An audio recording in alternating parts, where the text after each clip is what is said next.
Happy Monday, everybody. Hope you all had a good weekend. I'm your host, Shad Dales, and welcome to the TDR Trade to Black podcast here on the Benzinga Television Network. 2 more weeks until Christmas as we inch closer to the holiday season. So how are the markets performing heading into that holiday season? Well, there's a few stocks we want to highlight today, including one that's up over 30% in the last 3 trading sessions, which is why we want to point this out and why you should watch this podcast right now. So which company it is, we're going to dive into it. So let's welcome in our 2 gents, TDR millennial entrepreneur Anthony Varrell and TDR lead financial writer Benjamin A. Smith. Good day, gents. Hope you both had a good weekend. We'll get you out of here real quick, Anthony, because I know you're heading to the Monday Nighter for the Dolphins game. Yeah, it was a good weekend. Art Basel is going on in Miami, so there was a bunch of stuff going on all weekend. Yes. As I said off the top, Ben, good to see you, bud. How are you? Yeah, I'm well. I'm very well. Thank you. We're inching closer to the holiday season. We had some interesting news, obviously, on Friday pertaining to New York. Saw a few stocks rip. MSOs did well as well. So let's begin with that and kick off this week. What are you seeing right now, Anthony, on the first trading day of the week? And are you watching this closely as we head into the holiday season? Does it have any kind of momentum as we, like I said, progress towards the Christmas time of year where things... Yeah, I mean, MSOS had a really good week last week. It had about 29 million in inflows, and it was up around 7.5% total on the week. That's very positive. I'm expecting it to be muted going into the end of the year. I'm not expecting to see a lot of crazy volume. I'm not expecting to see a lot of price action. I mean, to be honest, after Thursday of this week, I'll probably put blinders on to whatever's going on in the market, as it's going to be doldrums from now until the end of the year. I don't know if we're going to get beat with tax loss selling. I mean, I do concur with Ben, as he brought up on previous episodes, that there really isn't anything to justify tax loss selling that's in the tape. I don't really expect that to rear its head. But I mean, yeah, volume was down pretty much across the board today, with the exception of New Lake Capital Partners, which we'll get into later in the show. But it was a good week last week. Let's see if we can continue that strength this week. But we're not off to a good start, to say the least. Not surprised by that, are you, Ben? Not really. Looking at the numbers, MSOS at 706, down over 5% today. I don't think you could derive too much meaning from that. It's going to be a slow session. It's going to be a slow end of year period. It usually is. So news flow isn't there. Traditionally in the sector, when news flow isn't there, share prices generally tend to fall. And, perhaps you saw something like that happen today. So I don't expect much from, going to the end of the year until early of, 2024. Okay, fair enough. But that's no surprise. But people shouldn't be too concerned. Relatively flat as we start to check out during the holiday season, right? Yeah, essentially. Yeah. I mean, people are checking out, and news flow is not going to be there. Descheduling decisions probably not going to be there. So, expect a lot of shenanigans with the tape. I wouldn't put any stock into things either way, either direction. Today down 5%, but I don't think it really means much ultimately. Trulieve is down 7.27%. Thanks for that highlight, Marcus. Again, I don't think there's anything really to worry about. Nova looked good today. Did you guys get a chance to see that? I did not. I don't. It's not a stock that I watch. Who is Nova? Commonly, I mean, Nova's the partnership and acquisition by SNDL. Oh yeah, that they decided to leave it as a partnership versus an acquisition. Yeah, it was up 3%, so a decent day. But all in all, no surprise whatsoever as we head into the holiday season, as we try to keep things busy and lots to talk about as we gear up for 2024. Let's now move into some of the legislative FOIA leaker Shane Pennington. He now is an interesting story, Ben, believes that we could see rescheduling happen, and it's likely based on the HHS documents. Do you care to elaborate on that? Yeah. So for people not following the story, Shane Pennington, along with another individual, through an FOIA request, Freedom of Information Act request, leaked the information of those documents that were sent over, and they were highly redacted. but he leaked those documents in their entirety on social media. And he made some inference this weekend in a Substack about what they could mean. Now, again, you can't put too much stock into this because most of the documents, at least 150 plus, were redacted. But he was able to glean some insights, and based on the fact that he facilitated a conclusion, for example, that marijuana has abuse potential of less than other substances of Schedule 1, Schedule 2. And he made a couple other conclusions, basically to come to the conclusion that he thinks that everything's going in the direction of rescheduling to Schedule 3. Yeah. That's encouraging to say the least, right? I think so. Like I said, you got to take it with a little bit of grain of salt because it was mostly redacted and you don't know most of the information in there. But, I think from the information that we can glean from those documents, I think he comes to a logical conclusion, and that's sort of in line with what most people expect and what we're hearing from, institutional partners, portfolio managers like Dan Aaron and so forth. So I think he's on the right track. So interesting information to say the least, but let's not jump to any conclusions, right? That's what I would say. Yeah. I agree with his assessment. I wouldn't set this in stone based on that, but I think he's in the right direction. And he was able to glean some insights because not everything was redacted, but it does come to a logical thesis. And I think we're going that direction. We will find out probably in Q1 of next year whether that's true or not. Yeah, makes sense. RoboStyle writes, do you guys think rescheduling by DEA will happen end of year? We've touched on this. That is a resounding no. That is not happening. You're not getting any DEA announcement. I could be wrong, but I don't think I am. It's December 11th, and I think a lot of people have checked out. Don't you guys think?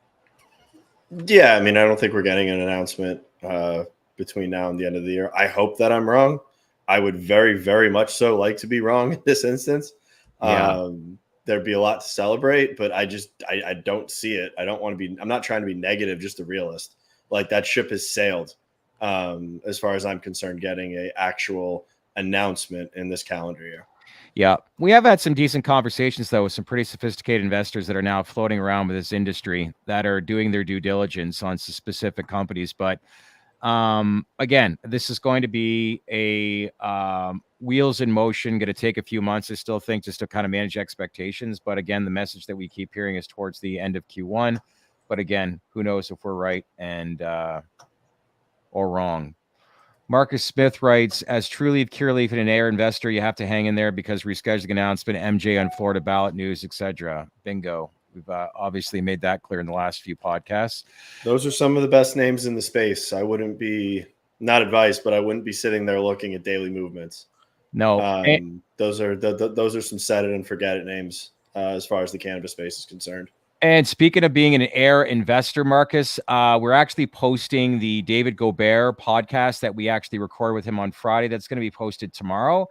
And happy to share that on Wednesday, we're going to be recording with Boris Jordan from Cureleaf, chairman of Cureleaf. That's going to be posted on Thursday. So lots to talk about. I think it's been close to 14, 15 months the last time we've had Boris on. So that'll be exciting podcast that we'll have lots to talk about, right? I am pumped. We've been chasing Boris for some time now. I am pumped to get him back on the show and have a nice conversation with him about everything Cureleaf. Yeah. I don't think we talked to Boris since we were at Chicago MJ Biz in 2022. So he was in the back of the limo or the back of the Cherokee or whatever car we were driving then. But yeah, it's been a while. Back of the 86 Chevette. We were Rodin style with TDR, big budget that we had back then. But yeah, it's great to have him back. The Grand Cherokees are nice though. They're actually pretty nice. Yeah.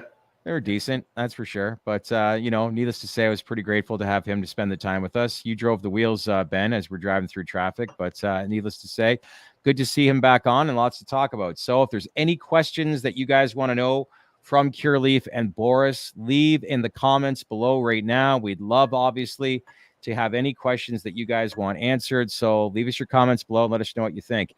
This is the TDR Traded Black podcast here at the Benzinga Television Network. This is the first segment into the wire. We're highlighting the biggest headlines in cannabis and psychedelics, crypto and AI. Let's now switch to headline number 3. Federal reform is moving. Anthony, let's get an update on the States Act. Yeah, so I mean, it's a revamped States Act. I've had the time to actually go through it. While it's not an actual legalization bill, it does decrim cannabis and carve it out for the states. It does actually have very strong language into interstate commerce. And I mean, the one thing is right now with this act, the main roadblock is Mike Johnson, the Speaker of the House. That being said, the bill's main sponsor, Dave Joyce, is a Republican. Okay. So, I mean, if they want to do some political posturing here, hey, let's take the wind away from Biden. Let's get this done. Let's do something that's very popular on a national stage. Yep. At least they have the common ground that they're both in the GOP, despite their differences. It's solid. I mean, it's progress. It's another bill, but unfortunately, unlike Schedule 3, which can be done with the wave of a pen, this is bound to the system of the formal federal government. So we all know how that bodes for us thus far. Yeah. It's a bright spot. It's good. Yeah. It's revamped. It's got language in it that's very favorable to the industry. I think it's got some things that even optimists of the cannabis industry would be against. I don't know if we're really ready for interstate commerce or if we want full-fledged interstate commerce. I know that I don't, for obvious reasons. I think it would cause chaos in a lot of the MSO landscape. Yeah. But it's good. It's just another bill that's out there. It's another conversation being had by main political figures up in Washington, and it's just another talking point, which is nice. Yeah. Good interview we had actually earlier today with Jesse Shannon, Chief Commercial Officer of the Cannabis, to talk about New York, but we were really talking about branding. And if we do get rescheduling, really painted the picture on the amount of illegal dispensaries within New York, but how that is slowly but surely heading in the right direction. But I thought it was an interesting conversation, but we're not looking at this as like they're putting actually, even today, based on Friday's announcement, they're already getting their wholesale model in place. So they're like not wasting any time. But as far as like the whole New York landscape, there is some work, but the feedback that I got is they're definitely trending in the right direction, but it's still going to take a year or two before we actually see anything lucrative as far as things completely done right in that state is what I gathered. I don't know what you thought of that, Anthony, but it was interesting to say the least. Yeah, I mean, it was a solid interview. It's always good to talk to Jesse. I mean, I'll let everybody kind of watch it themselves and get their main takeaways. But I mean, the main takeaway from it is wholesale is now. Retail is going to be strategically and tactically done on a go-forward basis, but they are ready to roll out on both verticals. Topic that we've talked about from time to time too, Ben. Any news if and how Kronos is going to spend their cash now they are cash flow positive? That is the $64,000 question. A lot of money, but not really a big strategy in play from what we've seen for quite some time, right? Not even a company I really follow, to be honest, all that closely until they deploy the capital, because there's really, they have their operations, they have, fairly stable income and all that. They don't yet make a net income. There's really not all that much exciting about the company except that big cash hoard. And that's not to say that they don't have a viable business. It's just to say that there's not a lot of, growth generation excitement around that. It's really about where they're going to deploy their cash next. And I'm willing to, I'm wondering whether they're going to deploy most of that in the US when it becomes feasible. So it makes sense for anyone to buy that out with how much cash they have. I think you'd have to look at the valuation. I'd have to go crunch the numbers and all that. Do you know what the valuation is top of mind, Anthony? Or market cap? Yeah.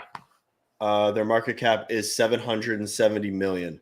So it's almost trading par value of cash. You can't buy that thing for anything more than par value of cash. Otherwise, what's the point? Yeah. The assets aren't very good. So the market's not valuing their assets at hardly anything, and probably valuing at continued drawdown in the future, right? So they're really basically, valued at what their cash balance is at this point, and that's exactly why I'm looking at it, because again, it's not to say that they don't have viable business, but it's really the cash is really why you want to follow this company and what they do. Which, I mean, if you're gonna invest in them to invest in for the cash position, go buy a bank. Right. What's the point? Well, I think the inference is that it's not going to stay cash on their balance sheet forever. They're going to do something with it, right? So, and that's going to be probably deployed into cannabis-based assets, and that's what people would be invested in for, as opposed to just cash on the balance sheet in like a bank structure. But I want to see what they do next. And I'm the company did 24.8 million top line last quarter in their earnings report, and they're valued at $770 million. Wow. Yeah. But Ben's right. I mean, the market literally is saying your assets are not worth anything. Yeah. We don't even want to give you the amount of par value for your cash. Yeah. Stephen, I just want to let you know, we did reach out to the crew over at MSOS Advisor Shares, Dan, Noah, and Mackenzie. So if you're watching right now, Dan or Noah, just let us know why MaryMed, you're not buying with the MSOS ETF anymore. We've had some people reach out to us asking why. So once we hear back from them, we'll let all of you know. It's December 11th, and you can tell we're scraping for obviously stories here in the cannabis space. So let's gladly move to the psychedelic space, where Missouri GOP lawmakers, they filed bills to legalize psilocybin therapy and fund clinical trials for 2024, which is pretty exciting. Under the proposals, adults 21 and older who are diagnosed with a qualifying condition such as PSD or substance misuse disorder, they can legally access laboratory tested psilocybin. Ben, it's an interesting story to say the least.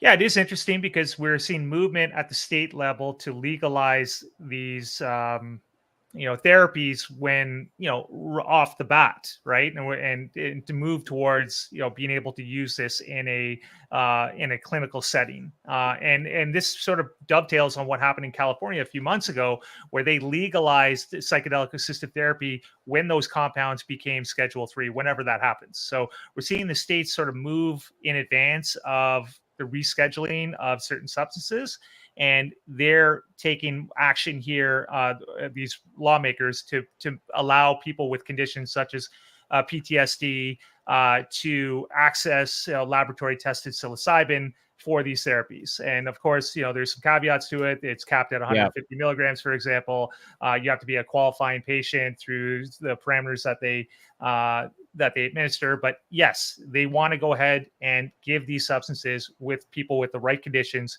to have these therapies done. And at the state level, this is a good sign. Very good sign for the industry. Curious to see how this space is going to perform. We've talked about it a lot the last few podcasts, the last couple of weeks, when we might get news from MAPS as to when they're going to submit their drug application and when that Series A financing could close. Who knows when that's going to happen? But needless to say, this industry needs to wake up. We've had a few companies that have actually had some good trading sessions recently, but it's slowly but surely, like anything, this space is going to take some time. But, with MDMA potentially taking place back end of 2024, which I think is probably not going to be until Q4 if and when they do get FDA approval, a sign in the right direction with this announcement here today, right? Yeah, I think so. So. When you want to see the states act, and the states are acting to get in front of the descheduling of these substances when they go through the proper testing. And they're setting up the apparatus now at the state level, and hopefully at the federal level will come at some point. One thing I learned last week too, because I know a lot of veterans get a lot of attention, but this actually grabbed my attention. 40,000 nonprofit military organizations in the U.S. alone. So a lot of obviously conversation pertaining to that industry, or I should say that group of people related to PTSD. But wow, there's probably a lot of conversations that are taking place. I didn't realize there was that many, but needless to say, this conversation's not going anywhere based on that number, right? No, this conversation is just getting bigger. If anything, we're just breaking the surface of allowing veterans and those in need to actually access these therapies. I think you're going to see this gain a lot more momentum and get a lot more widespread in 2024. Yeah, and it needs to.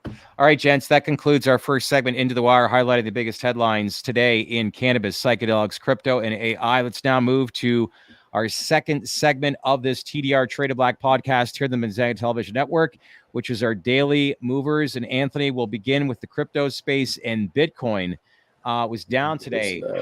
How much and why?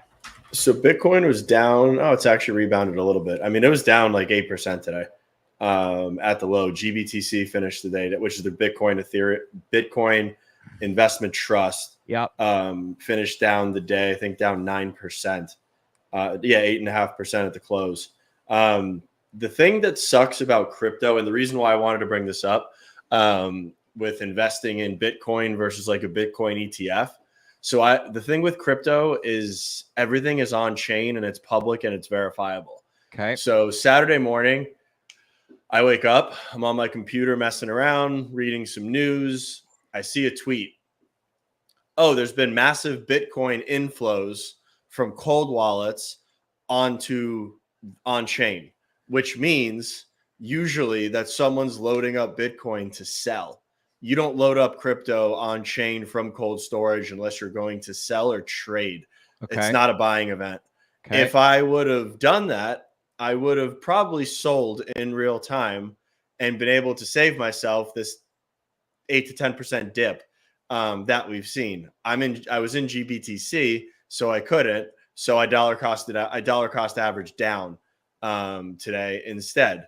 But I mean, crypto is a double-edged sword investing in these structured products such as ETFs. I did it just because that's where I wanted to silo the cash in my portfolio, and GBTC trades at a discount to NAV. And it's also one of the speculated beneficiaries of being flipped over to a spot ETF. So I'm watching GBTC and I'm watching BTC here to turn around on this dip. Interesting to say the least. So your analysis from Saturday morning, even though you didn't react, pretty much was intact with what you were thinking was going to happen. Yeah, they were 1,000% right. And you can see that stuff with on-chain analytics. You can see when people are moving Ethereum on-chain, which is usually to sell. You can see when people are moving Bitcoin on-chain, which is usually an indicator to sell. I mean, there's a lot of people out there that do on-chain analytics. You can see whales wallets in real time and how they move. So if you see a large inflow from whales wallets for crypto going on-chain, it's usually going to be a sell event. And is selling event in correlation with anything related to the holiday season, or has nothing to do with that whatsoever? None. How much did today's event, Anthony, have to do with Elizabeth Warren? Because she came out just sound like I know that she posted about banning crypto. Yeah, I don't know, because it's Elizabeth Warren. She just mouths off about whatever she feels like every so often. She doesn't get a lot of things done. She does a lot of talking. Crypto has been threatened to be banned so many times now that Elizabeth Warren posturing up right now, I don't think is going to have any effect on it. All right. Our crew from Advisor Shares has gotten back to us, but they basically have outlined certainly may buy some more at any time. It's more of the nature of the fund's cash flows and how creation units have been coming into the fund. We haven't had much free cash to work with. We've mostly just been buying off the top half of the portfolio and current weightings, with the market makers working with the swap counterparties. All right. That pretty much explains, I think, the case. That makes sense, guys. There you go. News live and in real time. Yeah. You like that? It sounds like the top of the funds, when they're adding, it's flowing towards the top without a ton of free cash flow. If they had huge inflows, I would bet it would run the gamut. Everybody from top to bottom would get a little piece of that. Yeah. Nick Sanders writes, do you think coins trade more on news, on rumors, than trend lines? I just don't get the way it moves. Care to elaborate? I'm not a technical trader. I don't look at trend lines. I mean, I look at volume, RSI, fundamentals, headlines for the most part if I'm buying an asset. I don't do a lot of short-term trading or look at any sort of technical stuff when it comes to crypto. Urban Poison writes, what are his future plans to prove he's a hunter mentality? Also, there seems to be constant dilution of the stock. What's the reasoning? Will there ever do a share buyback? This pertains to John Levine and MaryMed when he originally wrote, how about a year ago, they were the hunter mentality versus being hunted. I've yet to see a reason for that to be true. When you speak to John next, can you touch on this? I think what he was elaborating when I interviewed him a year ago, are they looking to buy different assets out or be bought out? And I think he made it very clear that they're in no state of mind to be selling the company at any given time, and that's true. But And they did buy the Irmon assets to the commenter, and that was the assets that in Massachusetts that went into receivership. So they did make a move there. They probably got a favorable price. I don't know what that was. It wasn't disclosed. It was in the court system under receivership rules, but they did make some acquisitions, just not a big splashy one that you would see in the headlines. well noted. All right, Ben, let's stick with you. Stock number 2, which is the largest market cap company in the psychedelic space, Compass Pathways, who's had some very, as I said off the top, really good trading sessions lately. What's going on here? Yeah, it's almost surprisingly, actually, the last 3 sessions are up almost 30%. And I believe it has something to do with a study that was published in the Journal of Psychiatry, the JAMA Psychiatry Journal. And basically, it was a study on bipolar 2 depression disorder. It was small. Yep. It wasn't their main study. And the primary endpoint was a change in MATTERS score from baseline to week 3. And they knocked it out of the park. I mean, it was, mean change of baseline was 24 points at week 3. We saw Cybin come in recently, and they were 14 points, and this was higher than their main psilocybin comp 360 study from the past.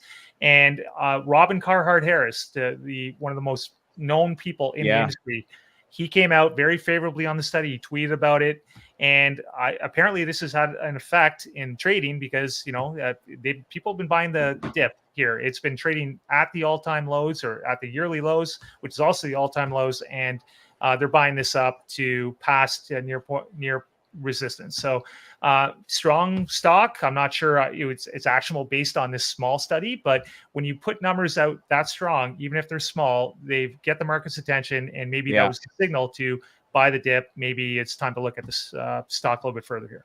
Yeah, I mean, it's actually even moving up aftermarket as well. Smart money over 7. Yeah, 7. It's over 7 bid ask. Yeah, I got 706 on the bid and 716 on the ask right now aftermarket. So this looks like continued strength, which is good for the name. Smart money knows the long-term play here, right, Ben? People could be extrapolating too, right? I mean, these results, I believe it was only 15 patients. It was a very small patient study, but the results were so strong that, sometimes people extrapolate that. I mean, this was comp 360 in the 25 milligram dose.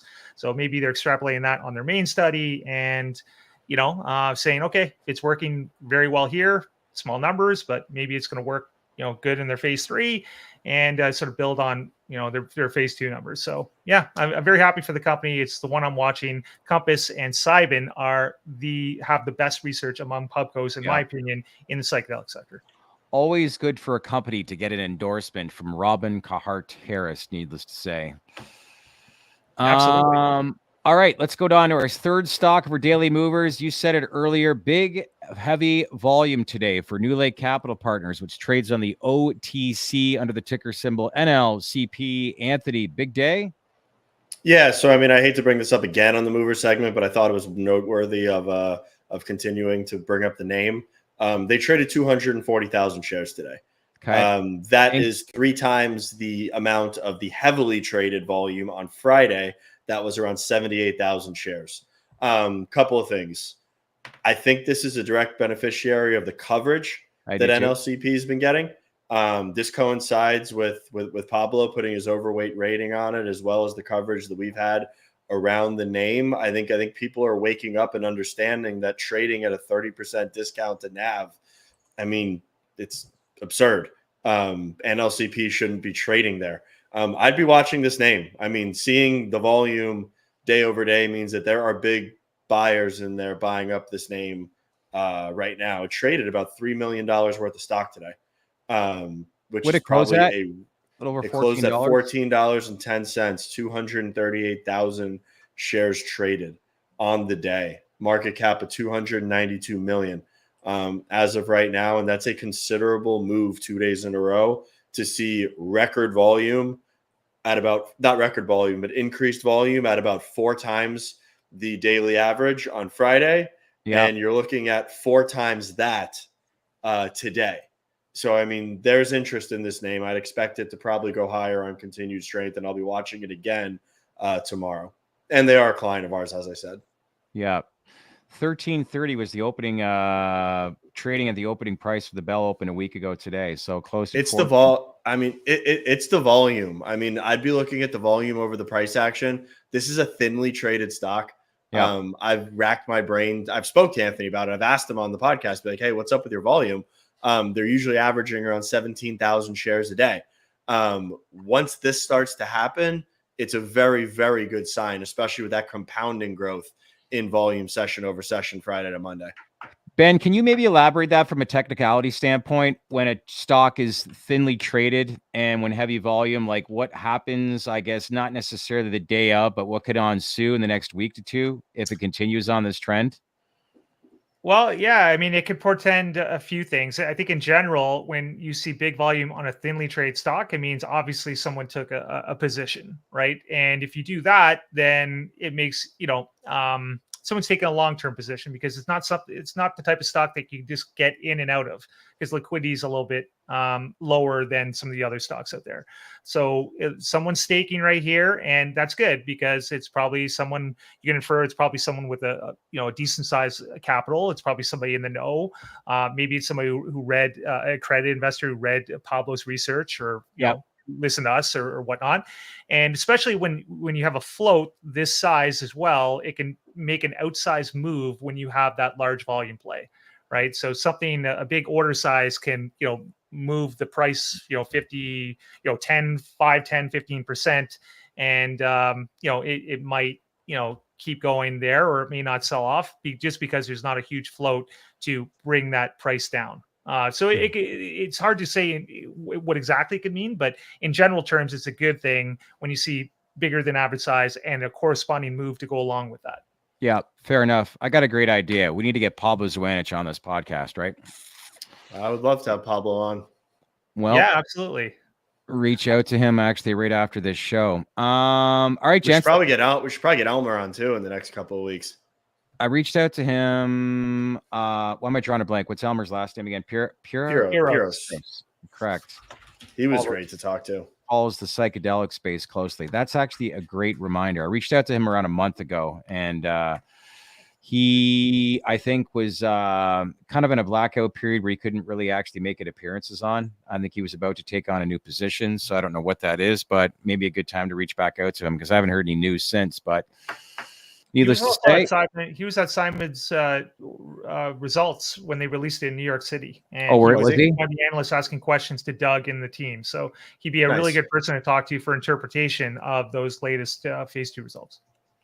Good point. Elmer, if you're watching, we're reaching out to you. We're going to have you on this week.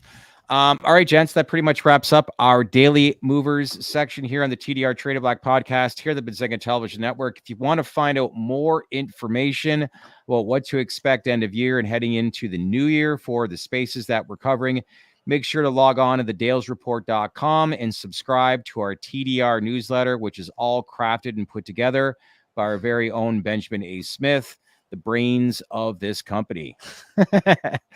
Anyways, long story short, make sure to subscribe. And as well, if you want to become a trader, log on to benzinga.com and become a Benzinga Pro member today. Just a quick recap, everything. MSO starting the week. We're starting to head into the holiday season where things get to be a little bit slow. Compass Pathways up over 30% over the last 3 trading days. New Lake Capital attracting some heavy volume. And finally, Bitcoin was down 10% on the day. I'll let you guys run.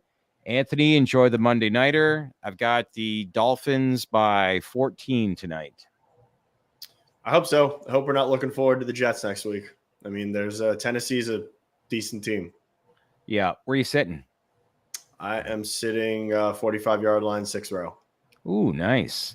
What's a ticket cost? 45-yard line, 6th row at Hard Rock Stadium in Miami. Enough. Is it? That's probably what, $700-800 territory there? About there. Did you guys see the prices of some of the college football playoff games? Michigan, Alabama. I think they're going for minimum at the Rose Bowl close to $1,000 and going as high. Fun fact, most expensive sports ticket I've ever purchased was a Toronto Maple Leafs playoff game.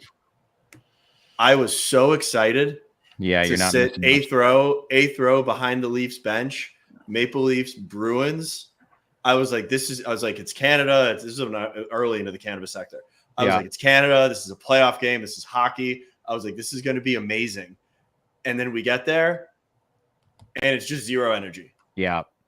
Well, It was the working class sits in the upper bowl and the whole lower bowl is all corporate. There's actually a episode on Spit and Chicklets. Paul Bissonnette was basically explaining what is going on in Toronto because Austin Matthews had back-to-back nights of having a hat trick at 6 goals in 2 games. And literally there was like hardly any crowd noise whatsoever. And it's just like, it's time to switch the crowd from upstairs to downstairs and start to get some of the passionate fans down below. But it's definitely overrated. There's a lot of corporate environment down below. That's for sure. Yeah. How many goals does Matthews have? He's got a lot. 16, 17. 17, 16? Yeah, I'm trying to think of who is the leading. I keep watching Ovechkin. I want to see if he breaks Wayne Gretzky's record. He's only got 5 goals this year. Isn't Bedard scoring goals like a madman? Yeah, it's pretty insane what he's doing. He's slowed down recently, but yeah. Ooh, all right, that wraps it up.